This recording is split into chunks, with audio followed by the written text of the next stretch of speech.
Bonjour et bienvenue sur Radio Mangalala. Dans les grandes lignes, aujourd'hui, on va explorer les grandes lignes des accords signés entre Félix Tshisekedi et Paul Kagame. Eh bien, le 4 décembre 2025, le président Félix Tshisekedi de la République démocratique du Congo et Paul Kagame du Rwanda ont signé des accords à Washington pour la paix et la prospérité lors d'une cérémonie organisée par le président américain Donald Trump. Cet événement, qualifié d'historique par Trump, s'inscrit dans un effort diplomatique américain pour mettre fin à des décennies de conflits dans des régions des Grands Lacs. La signature fait suite à un accord initial signé en juin 2025 et implique d'autres leaders africains comme le président du Togo, de l'Angola, du Burundi, du Kenya, ainsi que des représentants de l'Union africaine, du Qatar et des Émirats arabes unis. Les accords se composent de plusieurs volets principaux.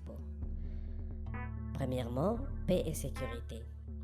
Il réaffirme un cessez-le-feu permanent, un programme de désarmement des forces non étatiques, y compris les groupes rebelles comme le M23, un processus de retour des réfugiés et des personnes déplacées, ainsi que des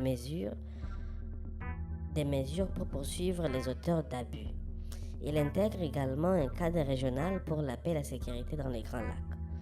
Dans le cadre économique, un cadre d'intégration régionale, REIF en sigle, est mis en place pour promouvoir le développement avec des projets en énergie, infrastructure et exploitation minière.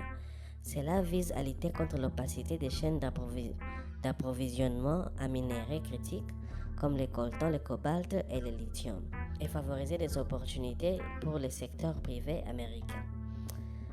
Accords bilatéraux avec les États-Unis.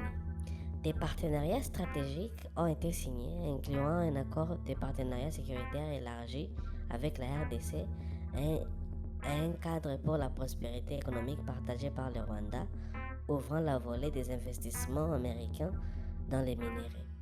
Ces engagements visent à transformer la région en un modèle de stabilité et de croissance économique en abordant les causes profondes du conflit, notamment le contrôle des ressources minières par les groupes armés.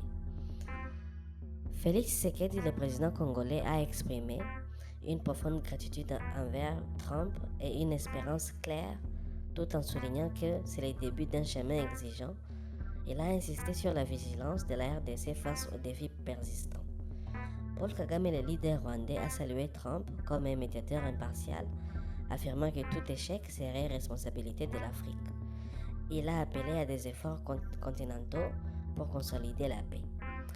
L'hôte américain a présenté l'accord comme un grand miracle et a lié la paix à des bénéfices économiques promettant d'envoyer des entreprises américaines pour extraire des minéraux pour profit de tous. Bien que l'accord soit perçu comme un coup diplomatique pour Trump, le scepticisme est généralisé en raison de l'histoire des conflits, plus de 3 décennies de violence en RDC orientale et des accords précédents non respectés.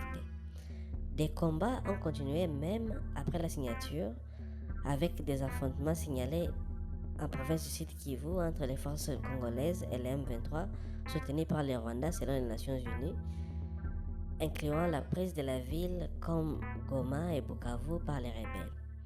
Le M23 n'est pas directement partie de l'accord, mais engage des discussions séparées via le Qatar. Des experts comme Zobel Behalal soulignent que la situation humanitaire reste critique, milliers de morts, des centaines de milliers de déplacés, et que l'accord pourrait prioriser les intérêts géopolitiques américains, accès aux minéraux face à la Chine, plutôt que la paix durable. Sans mécanisme contraignant, l'efficacité dépendra de la mise en œuvre avec des risques d'échec si les hostilités persistent. En résumé, ces accords représentent une étape potentielle vers la stabilité, mais leur succès reste incertain au milieu des tensions persistantes et des enjeux économiques. Eh bien, en bref, mesdames et messieurs, c'est ce qui s'est signé à Washington il y a quelques jours entre Félix Tshisekedi et Paul Kagame. En ce qui nous concerne à la radio Mangalala, nous sommes très conscients aussi que pour le président Trump, il tenait à tout prix de décrocher cette victoire diplomatique à ajouter à son actif pour son électorat américain. Le reste sera à suivre et à voir dans l'avenir très proche. Pour la suite, restez connectés sur Radio Mangalala, veuillez vous abonner à la chaîne et à bientôt.